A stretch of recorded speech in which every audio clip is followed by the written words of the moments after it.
Greetings and salutations, comic fam. This is Comic Book Hangover, and once again, it's time for my weekly haul, weekly review video. So, we are just a couple of weeks into 2021, and we've already got some great books coming out every week. Looks like we're kind of getting back to basics, or getting back on track as far as getting our books on a regular schedule. There don't seem to be a lot of delays like there used to be. There are some books that are still being delayed, but it's starting to be fewer and fewer. And I honestly still think that if Marvel and DC would cut back, specifically more so Marvel, if they would cut back on their variant covers, we would have more paper to publish more of a variety of comics, and we'd have less books being delayed. But to Marvel having their precious variant covers more important than having a variety of comics out. But that being said, we're still getting some great books from Marvel, from DC, from all the indie publishers. Marvel this week started with a nice selection of first issues. You got the Ben Reilly Spider-Man, we got the She-Hulk, got the Silver Surfer. There was a new Wolverine miniseries that came out, all #1 issues. Hulk apparently is doing really good. Some great stuff. DC, with their Superman line, still kind of faltering, but eventually it'll go into the right direction. Batman, of course, is doing really good, but you've got some great stuff coming out. So let's just talk about the books that I picked up. Starting off with last week's titles, and as always, in no particular order, we'll start off with Stillwater, number 12. It seems like this issue 12 should have come out a long time ago, but pandemic being what it is, we're going to end up with books being delayed. So Stillwater number 12. I mean, we're geared up. I don't know if this is going to be the end of the series, if we're getting ready to wrap this whole thing up, because honestly, as great as of a concept as this is, a town where if you're within the borders of this town, you don't age, you don't get sick. If you get hurt, you heal within minutes. You can get shot in the head and you heal within minutes. It's a neat idea. It's a great concept. Chip Zdarsky is doing an amazing job writing this series. He's got a great cast of characters, especially when you talk about the kids. They look like children on the surface, but they've been alive for decades, so they've got the minds of full-grown, well-versed adults. So it's just a nice, rounded cast of characters. But with this issue here, we're really starting to gear up what seems to be sort of a final battle between the people who want to free the town of Stillwater and those who want to keep an iron grip on it and control everything and everyone that goes on within it. So I don't know what's going to happen, but this series is just getting better and getting better and getting better with every consecutive issue that comes out. So I mean, if you're not reading Stillwater, especially if you're a fan of Chip Zdarsky, if you liked his work on Daredevil, which I gotta admit, I've never read his Daredevil, but the way he writes this series here, it's amazing. It's so well done. And also, I gotta say, this first issue, or this issue here, the first page really threw me off. Because normally when you open up the cover, there's an advertisement there, but on this one here, it's very weird because when I open it up, it starts the story. That's the inside of the front cover there.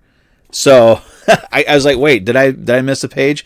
But Stillwater's going great. There's also an advertisement on the back of this where there's a one-shot called Stillwater the Escape coming out. I think April, May, somewhere in there. So I've already got that pre-ordered. So if you're not aware of that, it's just a one-shot. It is available for pre-order through Comic Hub, through Diamond, wherever you go. You can go down to your LCS and say, hey, I'm doing Stillwater. I want to get this one shot as well. So it's called Stillwater. The Escape's coming out. So one shot. It's getting good. This series is getting really, really good. And speaking of really, really good, let's talk the 5th and final issue of Darkhawk. Man, I'm actually kind of sad that this series is wrapped up. And I gotta say, this variant cover, the Iron Man 282 homage cover, so well done. But anyway, that said, we got the 5th and final issue of Darkhawk here, and it wraps up so well. It wraps everything up that, it wraps up enough. I'm not going to say it's going to wrap up everything, but it wraps up enough, but it leaves enough open so that this kid can come back and continue to be Darkhawk. But there's also a great reveal on the last page that just, I don't know what to think about it. I'm excited. I want more. I want more Kyle Higgins writing Darkhawk. You know, it's kind of sad in a way that, you know, this was, you know, you see it there in the corner. I'm sorry for being so dark. I'm trying to, you know, still trying to, you know, position my lights so I got good lighting in here. But, you know, we had the 30th anniversary of Darkhawk. They put together that cool little logo. It's kind of a, you know, a template logo, and they put an icon of the character that's celebrating there. But yet they made this big deal about the 30th anniversary of Darkhawk, and all we got was a 5-issue miniseries with no promise of anything more. I mean, he didn't guest star in any other books. We didn't get posters. We didn't get, you know, trading cards, no promotional stuff, nothing. We just got 5 issues of a really great miniseries. Kyle Higgins knocked it out of the park, and I would love to see more of this Darkhawk. I know when the series started, I was really, you know, apprehensive. I was cautiously optimistic is the phrase that I like to use. I'm actually cautiously optimistic about a book that came out this week. I'll get to that in a second. But as the series progressed, I really enjoyed it. I loved the idea that, you know, we've got a new kid. Yeah, he's got real world problems, but his Darkhawk armor is different, and it does the same thing as Chris Powell's Darkhawk armor did, but there's little tweaks in what he does. He also has the ability to, I mean, guns. This scene here, I mean, the scene doesn't appear exactly like that, but there is a scene in this issue where, you know, he has all these guns that come out. Chris Powell never had that. He had, you know, his Dark Force blast and, you know, his grappling hook, you know, and stuff like that. You know, this kid, his armor takes it to the next level, and I'm really enjoying it. And that reveal on the last page, was I will not show because I don't like to do spoilers, you know, a whole lot of spoilers here on my reviews. But that reveal on the last page had me jumping for joy. I just geeked out totally about it. And so I would love it if Marvel would do, you know, I would be happy with another 5 or 6 issue miniseries for this Darkhawk. I would love it even more if we got a new ongoing series for Darkhawk. I mean, there's got to do something more with it because this kid cannot fade into obscurity because he's a great character. His new armor is awesome. That reveal on the last page just takes it to a whole new level. So moving on, Bloodstone.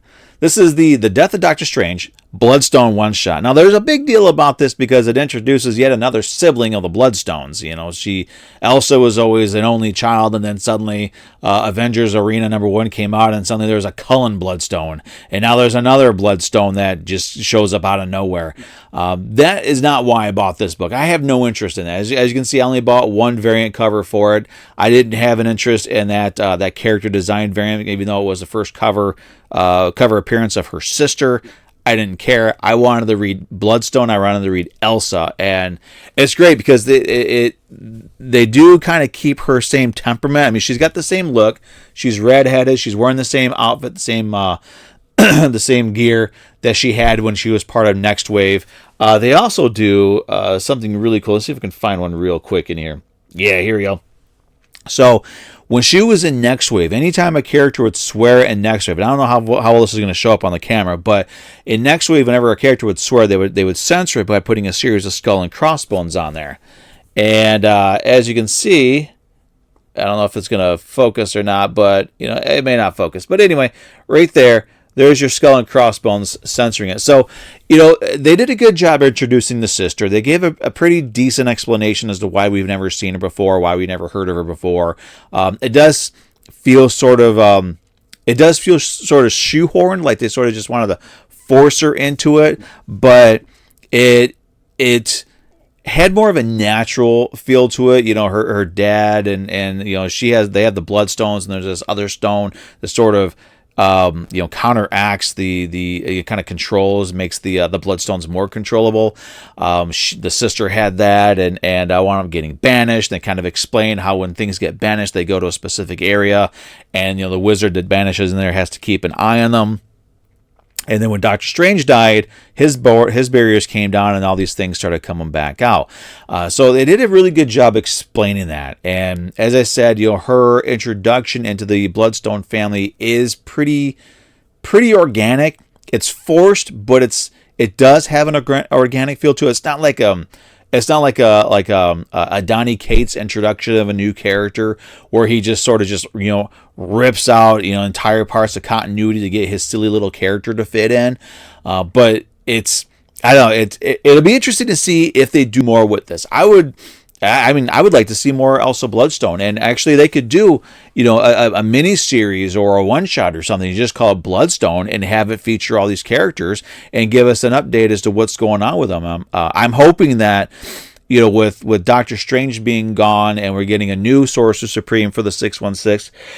I'm hoping that, Elsa becomes more of a player because she deals with the supernatural, she deals with the monsters and the demons, and she does a really good job with it. So I'm hoping that we'll get more of her. So that said, we're going to move on to this week's batch of books, which are actually, I think, in alphabetical order because I took my pictures of them already. But, before I get into it, of course, if you enjoy what I'm doing, go ahead, like, comment, subscribe, hit that notification button. Eventually I'll get around to doing videos ahead of time. It's kind of rough right now. You can also check me out on Instagram. I do have a Facebook page. I don't know if anybody would be interested in it. My Facebook page, comic book, I think it's it's Comic Book Hangover. Just look up Comic Book Hangover on Facebook. And all it is just my entire comic book collection. I take pictures of all my books every week, and I post them in there, mostly from my reference. So it gives me a chance to, like, if I'm down at my LCS and they have a back issue, I'm not sure if I have it yet or not, I can just get on my phone and look it up. It's mostly for my reference. And unfortunately, because of the way Facebook albums work on these groups, they're no longer in alphabetical order, and I can't move them around. So they're just sort of just there willy-nilly. But, you can check out my Instagram.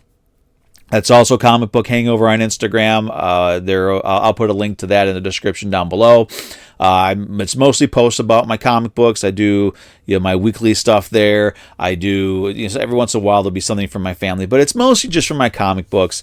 But feel free to check that out if you like. Give that a follow as well. So let's jump into the books that I picked up this week, and we're going to start with. Man, I can't wait to jump into this one. Batman vs. Bigby, A Wolf in Gotham, number 5 of 6. I am so geeked because we got one more issue of this to go, and I think we have a month hiatus, and then we're going to get Fables number 151. And as always, and of course, I picked up the variant cover for that. Love it. Though it doesn't have Bigby on it, Batman looks pissed. Power Rangers number 15. Continuing the Eltarian War, which should be wrapping up here pretty soon. And now here's where I start getting geeked about the books that came out this week. All right, so She-Hulk. I love how this has got the sensational She-Hulk on the back behind her. But we got She-Hulk number 1. Now this is great. I love it. But what it made me even happier was the corner box. And it's the old school Marvel Comics corner box. I love that. I also love the reference to Sensational She-Hulk number 1, where she says, the drill, yada, yada, X-Men comics. Where she threatens to, rip up your X-Men comics if you don't buy the book. But having corner boxes back, even though, I think this is the regular cover for it. I don't know. But great. It's awesome. I love seeing corner boxes again. I did grab this variant. The Jen Bartel variant also has a corner box. Love that cover. Love that corner box. And then I got Silver Surfer Rebirth. This is the Dan Jurgens variant. Love some Dan Jurgens art. Love his Silver Surfer. And his Silver Surfer is actually only, in my opinion, only surpassed by Ron Lim. And once again, not only do we get the corner box, and not only do we get the traditional, the classic, the old school Marvel Comics logo from back when Marvel was more interested in making comic books and not publishing treatments for TV shows and movies. But we also get the classic Ron Lim era Silver Surfer in the corner box. I love it. And I love that homage cover too. That is a great homage cover. And last but not least, Silver Coin number 8. I'm still digging the series. I absolutely love it. But there we go. That's what I got. So last week, a great set of books came out last week. But this week, She-Hulk, Silver Surfer, 2 number 1 issues from Marvel. It's been a long time since I'd really gotten into any Marvel books. like this. I mean, I'm actually excited about reading these books, and this is great because this is how I used to feel every Wednesday when I would go down to get my comics back before Marvel sort of changed their philosophy and everything had to be, you know, social warrior justice and wokeness and all this petty nonsense that they're allowing their writers and creators. And before they started, you know, people like Dan Slott and the others started attacking readers for just having different politics on social media. Before all that crap started, I was always so excited about Marvel Comics. I loved getting them, especially back in the 90s when we had a lot of garbage back then, but we had a lot of fun stuff. So, you know, Silver Surfer, She-Hulk, first issues, corner boxes, and I've had a few friends tell me that they've read She-Hulk and it was really fun. So I'm so looking forward to it. I'm still cautiously optimistic, but you know what? Darkhawk showed me that cautious optimism leads to optimism. So I'm holding out hope that this is going to be the same thing. And I don't know, the writer Rainbow Rowell. I'm not familiar with Rainbow at all. I guess she wrote Runaways or something. It's not a series I've ever had even the most remote interest in. Just not for me, you know. But you know what? I was not familiar with Teenie Howard as well. And she did a bang up job. She knocked it out of the park with Death's Head. So I'm always open to, you know what? I don't know you, but I'm going to give you a chance because I love this character, and I've had some very reliable friends tell me that it was a really well done book. So I'm excited. So I'm going to go ahead and wrap this video up right now because I want to get some stuff done so I can read my comic book. So everybody, thanks for watching. Give me that like. Comment, subscribe, share the video, check out my Instagram page if you feel so inclined. You don't have to, it's not a requirement, but you know, it's mostly just comic book stuff over there. But that's it. That's all I got. Everybody have a great weekend. I'll see you all next week with another round of comic books. Have a good one.